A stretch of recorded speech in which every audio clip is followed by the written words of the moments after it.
13th of November, 1913. Emmeline Pankhurst. Hartford, Connecticut. Freedom or death speech. I am here as a soldier who has temporarily left the field of battle in order to explain what civil war is like when civil war is waged by women.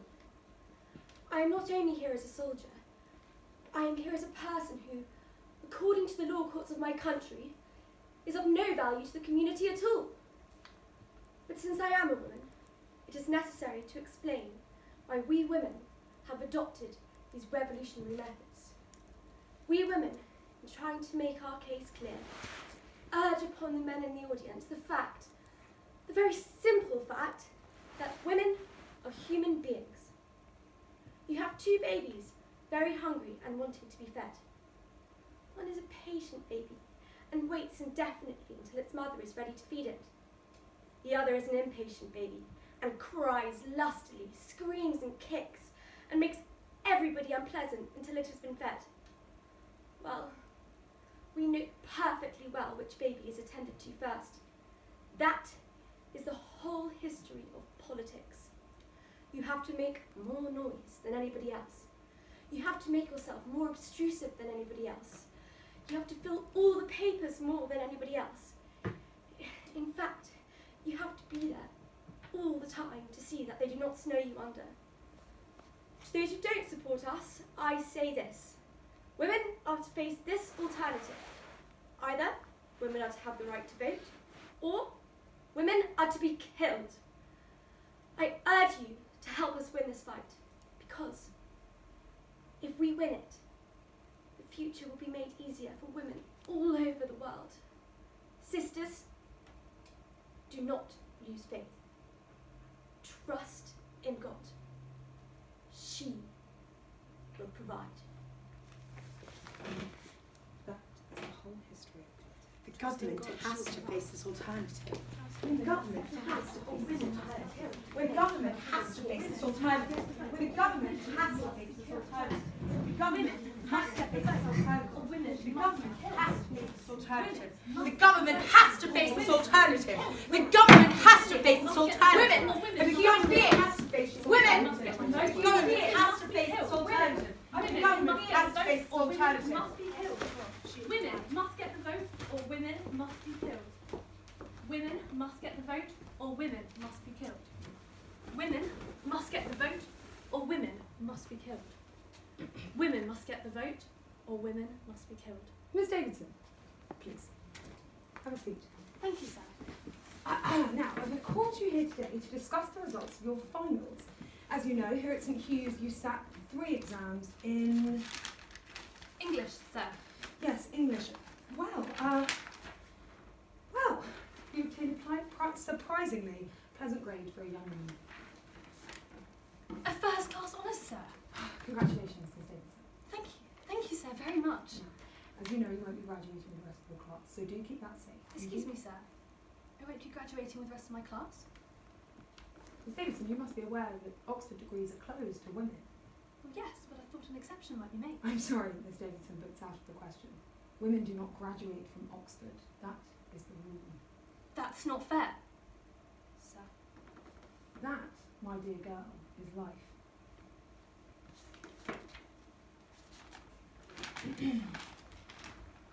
Gordons, please send in Miss Williams.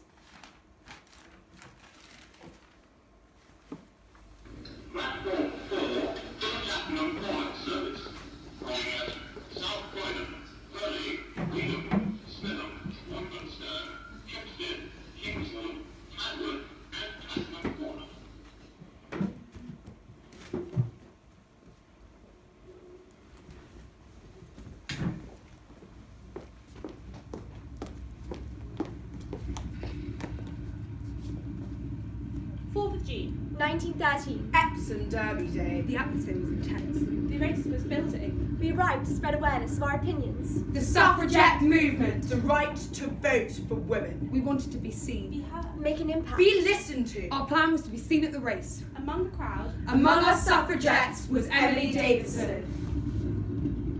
What happened on the 4th of June 1913? None of us were prepared for. I was watching Emily. She studied the race card intensely. We saw her circling horses' names. I wondered I why. watched her hand. It didn't shake. She seemed content. Quietly content. Something I haven't seen her like before. Even when I heard the horse's hooves moving closer. I saw she was still smiling. But something was out of the I ordinary. was watching the horses approaching Tatnam Corner. It's time for the race building. Horses were thundering down the course. Then she suddenly slipped under the rail. And ran into the middle of the race course. It could only be a few seconds. Horses weaved around her. Then the king's horse approached at speed. And with her folded suffragette held in her hand, Then!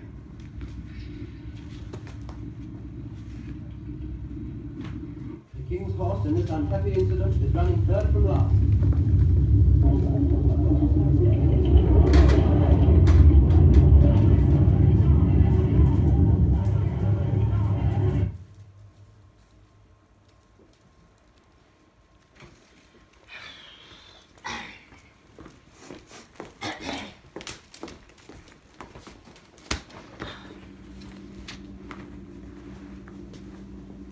How could she have known that was the king's horse? Do you think the position she was standing in, it would have been impossible for her to tell? But do you think she wanted to stop the race? Well, do you know what? I think she must have just misjudged the speed, as she missed the first 4 or 5. I mean, they came thundering past just as she emerged under the rail. How was she so calm? If it had been me, I would have been terrible. The thing is, it's just, it must have been that second horse that knocked her with such a force to send her flying. She was bowled over like a ninepin. Here, listen. I went to go and visit her in hospital just before she died. And honestly, I couldn't believe the state of her, or the pile of letters by her bedside. I took this letter and read it. Here, listen.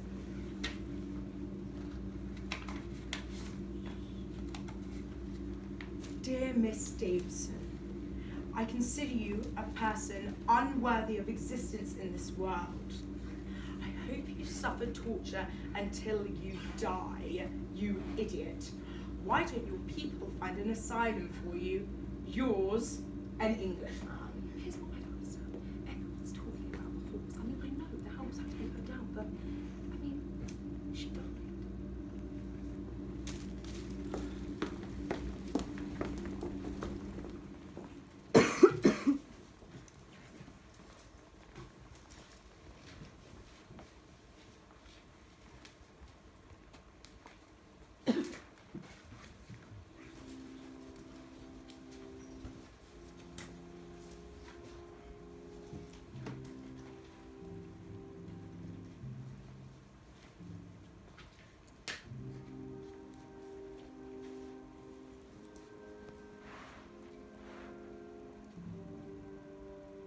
My darling Emily,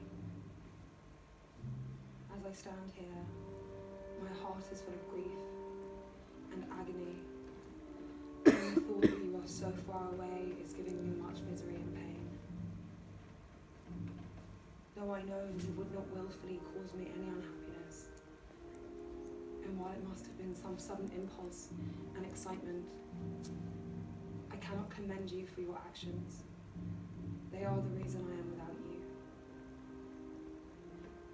But I commend you for your courage, for your bravery and determination, for your innate need to make the world a better place. It is not one without you. I am proud to have been your mother,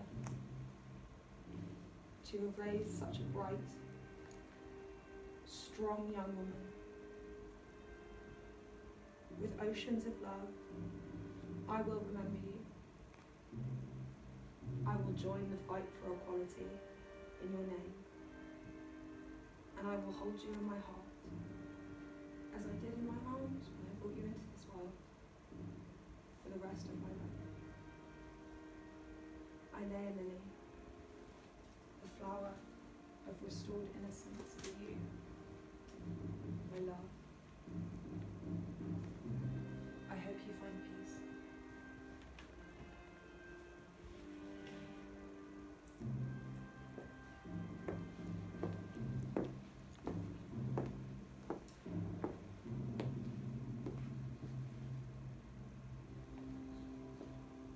There was a war that came bursting upon us, more than the Civil War, And Emily realised that the similarities in both were identical.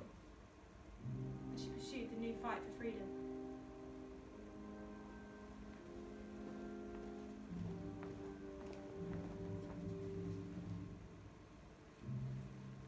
We salute her as a heroic leader. We acclaim her as a friend.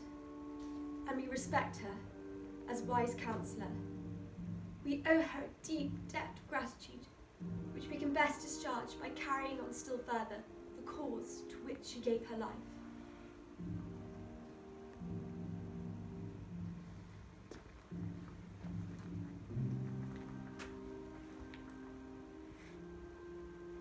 One tragedy we will remember forever. One woman, one day, has changed history for women forever. And for this, we offer the utmost respect for Miss Davison. Rest in peace. It wasn't meant to end that way. I never intended to cause myself harm. It's true, I did misjudge the speed, but I was only going to attach our colours. Purple for luxury and power, white for safety and purity, and green for harmony and ambition. All things we would feel if we had the vote. Although it didn't go to plan, I'm kind of glad. Look at the response it got. Everybody's talking about it. About me and about us. Maybe this is what needed to happen to prove how serious we are. My last wish is that the group of strong women I left behind keep fighting for us. After all, it is deeds and not words that will get us the vote.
Dead women can't vote! Dead women can't vote! Dead women can't vote! Dead women can't vote! Dead women can't vote! Dead women can't vote! Dead women can't vote! So it was the 7th of October 2015, the Suffragette premiere, and as I steadied my hands with the metal barriers, I tried to size up the massive security guard who was irritatingly placing himself right in front of me. I wait for the signal and I decide whether to go to his right or to his left. I feel like a footballer in a penalty shootout. And then all of a sudden, the horn goes, and I'm scrambling with 14 others from Sisters Uncut onto the red carpet. Dead women can't vote! Dead women can't vote! Dead women can't vote! A few minutes went past, and I looked over to my right. And just 10 feet away, Helena Bonham Carter, the actress in the film, is standing there, looking at us. And I think, oh my God, we've done it. Dead women can't vote! Dead women can't vote! Dead women can't vote! When I was young, my mum taught me a secret code. When I needed her to drop everything and come get me, I had to call her and ask her to buy me some sweets from the shops. I never used my sweet-sounding code. I knew he'd kill her if I did. That is why I am protesting at the Suffragette premiere tonight. I'm allowing my voice, her voice, to be heard. Dead women can't vote! Dead women can't vote! Dead women can't vote! It's an odd feeling sitting here, linking arms with my sisters of Sisters Uncut. We've been queuing here since midday, getting the position with those steps normally used by the press to get the perfect shot. But we use those steps not to get the perfect shot, but to get the position, ready to vault over the barriers. I look over and I see my other sisters letting off green and purple smoke bombs and chanting behind the barriers. And we're here locking on a technique to stop security from getting us. And I'm here thinking, yeah, it really is deeds and not words that get shit done. Dead women can't vote! Dead women can't vote! Dead women can't vote! We came to the Suffragette premiere today because the struggle for women is definitely not over. Dead women can't vote, and 2 women each week in Britain are killed because of domestic violence. Look, we understand that the Suffragette premiere film was all about celebrating this and then moving on, but it's not over, and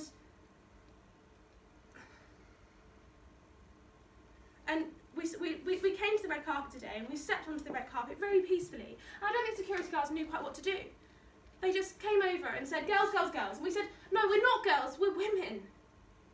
And we just stayed there. And I think we got a really brilliant response to this. I think we were really successful. We're really exhilarated with the response.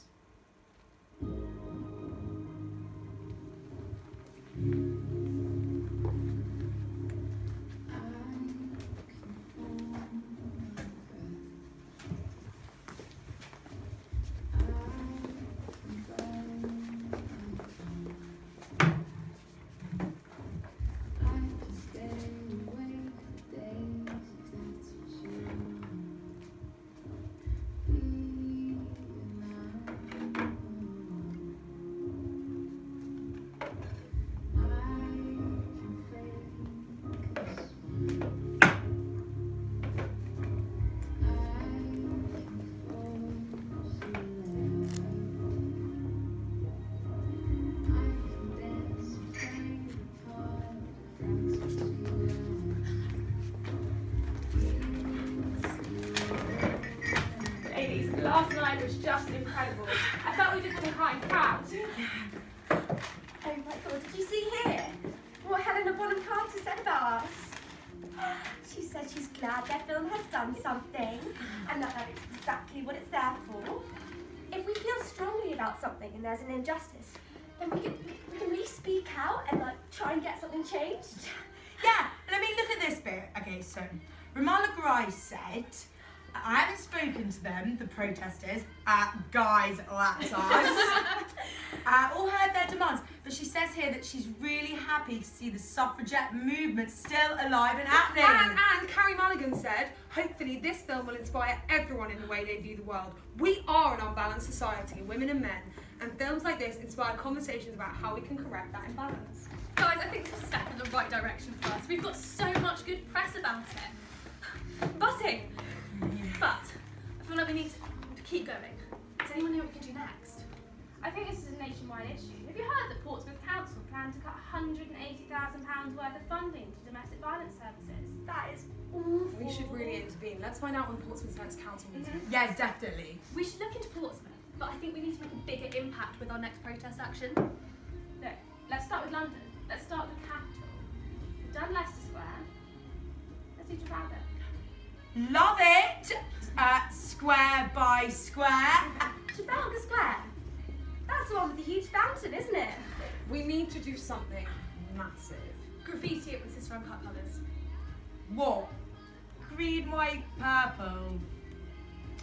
Do you know, I'm not actually that keen. Oh, I love the colour thing though. Right, but look, think about why we're doing this. I mean, why are we doing this? We're doing this for the women that can't, for the women that have been beaten and hurt and been killed and all the bloodshed that's happened. So what colour should we choose? Red! Exactly. To symbolise the blood of all those women. Yes, let's dye the fountain red. Symbolise our sisters who we've lost. The sisters who have been silenced by government cuts to the domestic abuse services. They cut, we bleed. Yes! They cut, we bleed.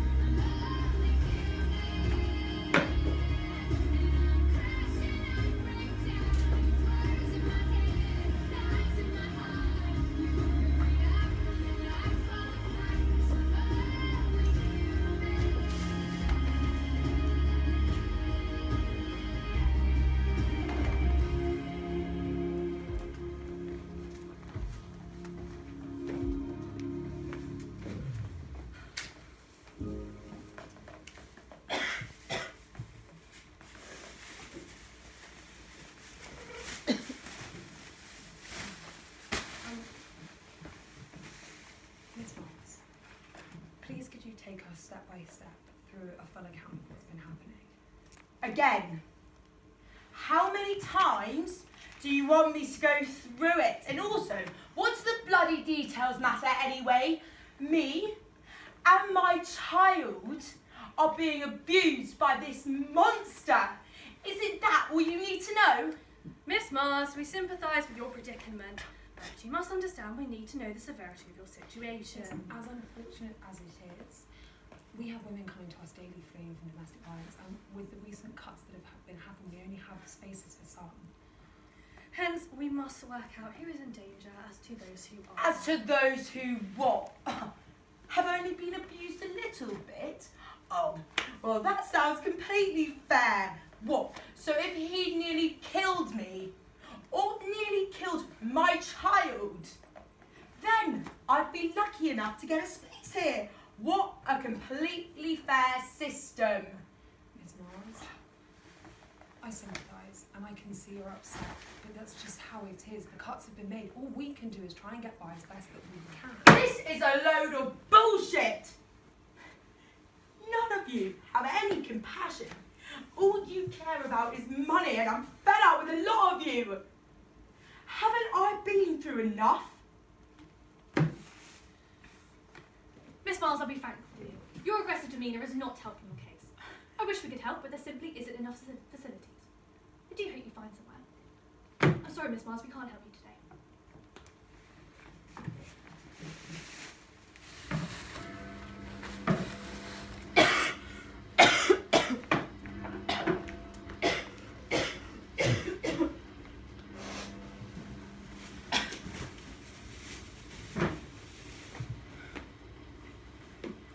So,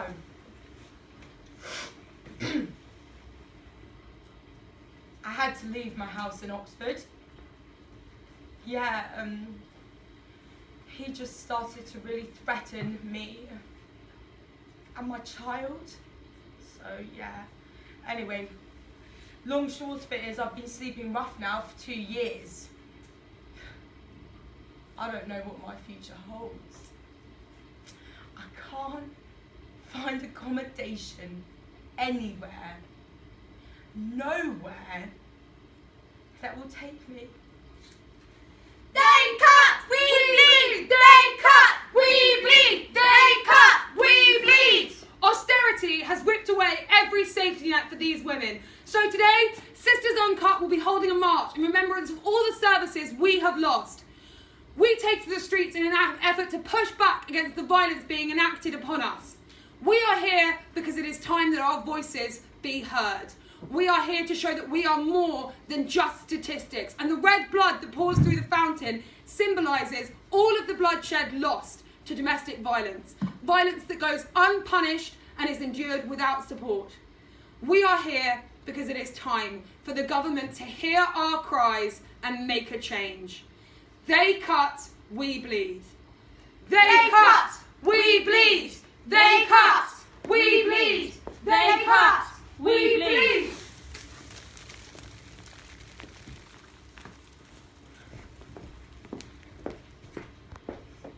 I mean, I've been beaten. I've been raped. And social services, they don't care. Or at least they're just not working properly. I mean, here, listen to this. If I saw a ladybird, you know, I'd pick it up, you know. I'd put it somewhere safe. I wouldn't just leave it there to die. Kindness costs nothing.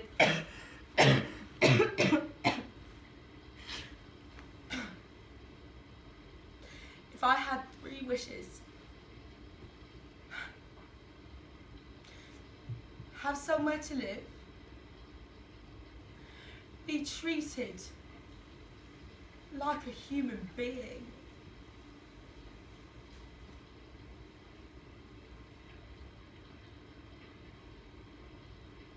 have my baby back.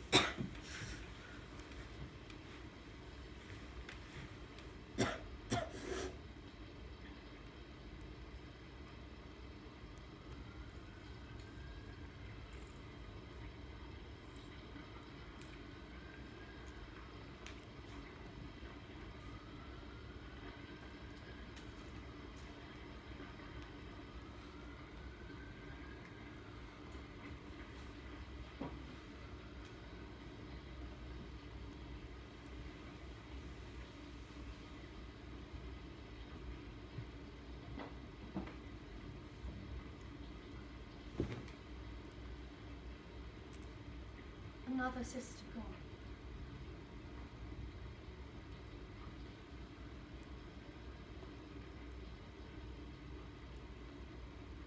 The fight must carry on.